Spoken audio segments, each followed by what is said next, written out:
Hello, this is an introduction to research methods in psychology. Woo! Exciting topic. So it's always hard to know where to start with research methods, but I'm going to start looking at some of the basics, so the independent variable, dependent variable, the experimental method, what that is, what that means, aims and hypotheses. And it's sometimes easier to do that using examples. So I'm going to chuck a couple of examples in there. I'm going to draw on some science, some natural sciences, biology, chemistry, because generally that's what people can relate to, maybe from primary or secondary school education, because often people are looking at psychology for the first time a bit later on, maybe teenage, in later teens or early adulthood, which is a bit of a shame, but if you can draw on previous knowledge, then that can generally help.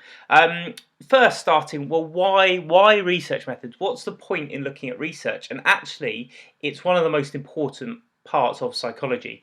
So a definition I like to use of psychology is that it's the scientific study of mind and behaviour. And actually the most important bit in there is science. So if we were to just say, oh, this is how we think things are going, or this is our hunch, then it's not really knowledge, it's not understanding. But actually if we put science in there and say, well, look, we're pretty sure this is what's going on because here's the evidence to back it up, that's where the science comes in. And that's really important. So actually research methods is really important within psychology because we need to be scientific, because otherwise it's just a matter of opinion and common sense type thing, and that's not what we want. So in order to understand the research, you need to understand the research methods, what's going on, and what are the good things and bad things about some of the methods that are happening. You need to be able to critically evaluate research and theories that are being put forward.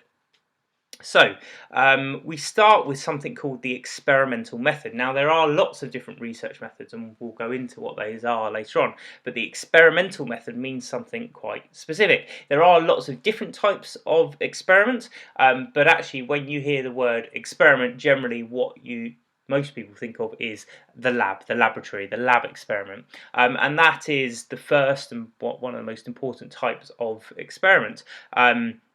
And what that means is we've got good control, so we can control the environment, we can control what's happening in the experiment. That's generally what we mean by a lab experiment, but we'll go into that in a bit more detail.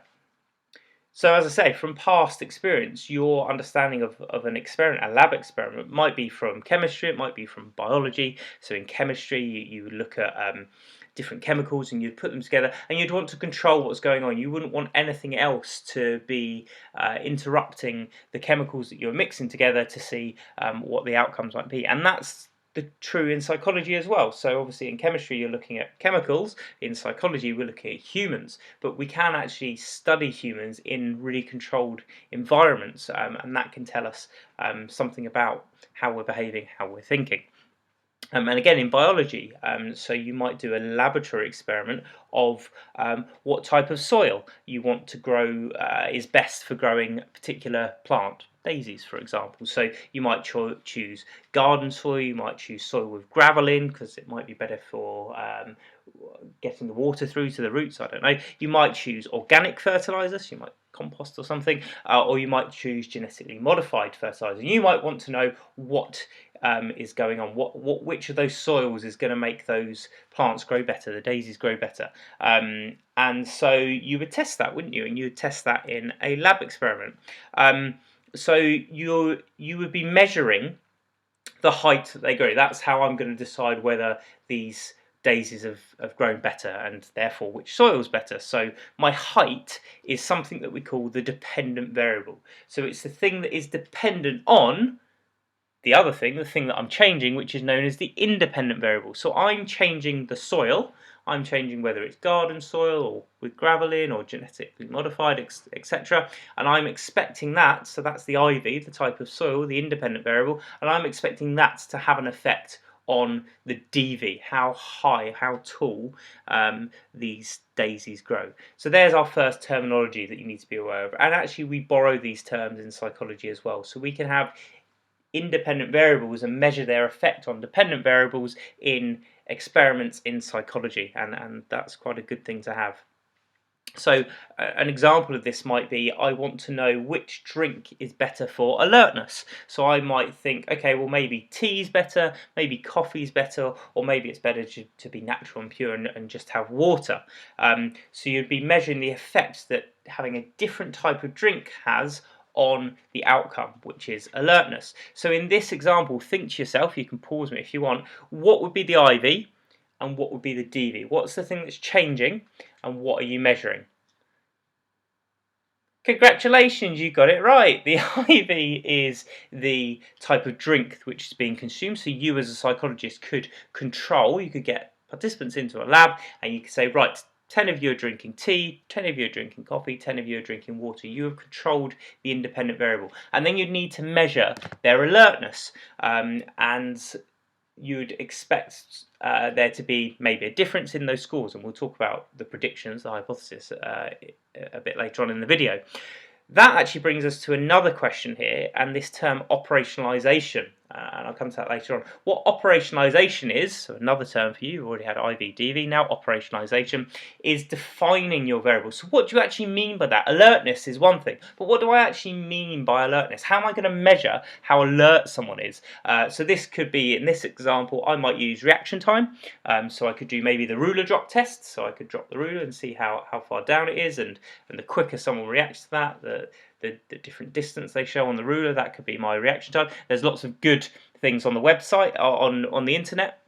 These days, you could if you Google reaction time tests, there's a cool one with like sheep, and you've got to click the sheep. Yeah, so you could get an actual specific time that measures how quickly they react. And that's how I could define what I mean by alertness, how alert they are. That is operationalization. So operationalization is defining your variables. So I've said my IV is drink, my DV is alertness, but I need to operationalize that. I need to say what I actually mean by that. So I've operationalized my IV, not just any drinks, I'm using coffee, tea and water. So I've operationalized my independent variable, the thing that I'm going to be changing. And then the DV, the thing that I'm going to be measuring, alertness, it's not good enough just to say alertness. You need to be more specific than that. So I'm going to use maybe reaction time. If you're doing a study into memory, you can't just say I'm measuring memory for my DV. What do you actually mean by that? You need to define it. You need to operationalize. So it might be number of words recalled out of a list of 50. That's more specific. So if you hear that term operationalization, you need to be specific. That's what it means. Okay, so the eagle-eyed of you may have thought when I was speaking about the daisy experiment and even the drink experiment, well actually, surely other things other than the type of soil that the daisies are in or the type of drink that someone has could have an effect on the DV, the thing you're measuring, so the height of the daisies or the alertness. And that's true, and these things are called confounding variables. So the term confound means to confuse. If someone is confounded, they are confused. So a confounding variable, another term for you, IV, DV, operationalization now, confounding variables. Confounding variables are anything other than the IV that has an effect on the DV. Okay, so looking back over those examples that we've used, yeah, the type of the amount of sunlight that the daisies have had, the amount of water that they've had, the temperature they're stored in, all of those things could have affected the temperature. If I had my 4 pots and I put one in the shade, one in bright sunlight, and 2 in the middle, then the sunlight is actually going to potentially have more of an effect on how tall they grow than the soil. So it's going to ruin my experiment. It's going to confound my experiment. So I'm going to want to make sure that they all have the same amount of sunlight. Similarly of water, if I have one by the door that I remember to water as I go out and the other 3 I forget about, then that's going to probably have more of an effect on how tall those daisies grow than the type of soil they're in. So you need to keep all things equal. They need to get the same amount of sunlight, they need to have the same amount of water, the room temperature needs to be the same. All things need to be equal, ideally, other than the thing that you're trying to measure, the IV, the soil in that case. And same with my psychology experiments. So tea, coffee, water. Other things could have an effect on alertness. So if I'm getting my tea drinkers to drink tea first at 6 a.m. in the morning and then testing their alertness, the result may be very different than I'm getting my coffee drinkers at 4 in the afternoon. They might be more alert, they might be less alert due to the time of day. So you'd want to test all your participants at the same time of day. Personality factors, they could just be lazy people who can't be asked with the experiment. So you'd want to test that it's not just a part of their personality to not be very alert. So there are things that you want to try to control. Obviously, personality would be harder to control, but there are methods, and we'll talk about that in a later video. But this is just a bit of an introduction. You need to be aware of confounding variables. And yeah, that definition, things which affect your DV, which aren't your IV, are confounding variables. This leads us on to another term. So what's that? Your fifth term is experimental control, and that's quite a key. Or it's sometimes just called control. How do you have control over your experiment? This generally means experimental control. So if you can stop those things mentioned above, if you can stop confounding variables becoming confounding variables, then generally you will have good experimental control. You can make sure that the sunlight is the same, the amount of water is the same, and you can do that in a lab where the environment is very controlled. You can do that. Whereas if it was in the wild, if it was in a natural environment, if we're doing my daisy study in actual people's gardens, it might be more difficult to control the sunlight and the water. If I was doing my psychology experiment, if I got people into a lab and got them to maybe stay there for 2 days before, so I could control the food they'd had before, and I can then control the time of day, and I can do personality tests to test them, that's going to be good experimental control. That's what we mean by that, and obviously lab experiments tend to have those things. So talking about this experimental control, what we're using here is known as the experimental method. So lab experiments have used the experimental method, they have good experimental control. You can control the environment, and that leads to some really good strengths. So it allows for cause and effect. You know what I mean by cause and effect is, you know, the IV is causing an effect on the DV. The thing you're trying to measure, the type of soil or the drink, is having an effect on the thing you're actually measuring, the DV, the height of the plants or the alertness. It allows for replication as well, so someone else can come along and test your experiment. That's a really important part of science. If you get a one-off finding, that's not knowledge. If you do things time and time again and you're getting the same result, you're much more confident of them. So replication is a really important part of science, of the experimental method. It's also what we know as objective. So it's factual. So the difference between objective and subjective. Objective is factual, observable. Subjective is a matter of opinion. So if I'm testing reaction time, which are times in seconds or milliseconds, that is objective. No one can deny that. Everyone can see that that's happening. Whereas if I said, oh yeah, I think they look a bit more alert, that's quite subjective. So what the experimental method does is it allows for objectivity. It allows you to actually test these things. Some of the other research methods that we look at, which might be an observation, sometimes it's harder to get objectivity. So what you'll end up doing is evaluating different types of research methods and the good things and bad things about them. So when you're talking about a lab experiment, generally objectivity is up there with the positives. However, there are issues here. And one of the big things, and again you may have already thought this, is that actually lab experiments are quite artificial. So in the case of our daisies, what you might find is that one type of soil, the genetically modified soil, is a lot better in the lab, but actually when you then go to put it out in the garden, it doesn't perform as well, because actually the environment in which it was tested was quite artificial. And obviously that has a big impact in psychology when we're testing humans. So if I were to get people into a lab and a sleep clinic and control what they ate and found that maybe tea makes people more alert, that doesn't account for the fact that actually in the real world people don't sleep for the same amount of time. They don't eat the same things. They have lots of different things that could affect their alertness, and so actually the environment is quite artificial. And there's a term here called mundane realism. Is the environment realistic? Does it replicate real world settings? And actually what you often find in a lab is that because you want to be more controlled, you're actually taking away from what it's like in the real world. And it's a bit of a balancing act, because the more realistic you make it, the less control you're going to have, and we'll talk about that later on in different types of experiment. There are kind of middle grounds. You can get field experiments and natural experiments and things where you may have less control, but it's more realistic. And it's always a bit of a balancing act between how controlled you are and how realistic you are. And also you get things called demand characteristics, and this is where people act differently. This is especially important in psychology. We're talking about human thinking here. If someone's in a lab and they know they're being watched and there are things set up, they might act in a way that either benefits your experiment or goes against it. So just the fact that they're in an experiment might change their behaviour, and that's a negative. And again, we could compare this to different types of research method, and you could have maybe a covert observation where you're observing people but they don't know. So obviously their behaviour is going to be a lot more real than it will be when they know they're being tested on something. They might try to have a better reaction time, which might make them better, or it might make them worse. And that's all a fact of actually being in a lab, and that's called a demand characteristic. And we'll finish off our introduction to research methods by looking at another important aspect when it comes to experiments, and those are aims and hypotheses.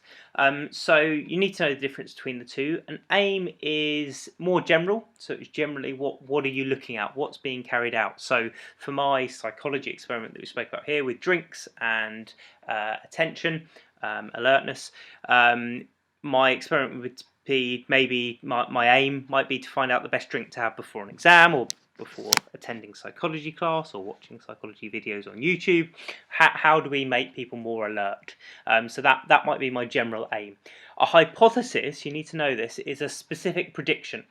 So you're making a statement predicting what you feel the outcomes are going to be. But actually, there are then different types of hypothesis, and these vary depending on whether you're doing a correlation or an experiment. And even within an experiment, you need to choose between different types of hypothesis. And then there's something called a null hypothesis, where you state nothing's going to happen. I'll speak about that in a second.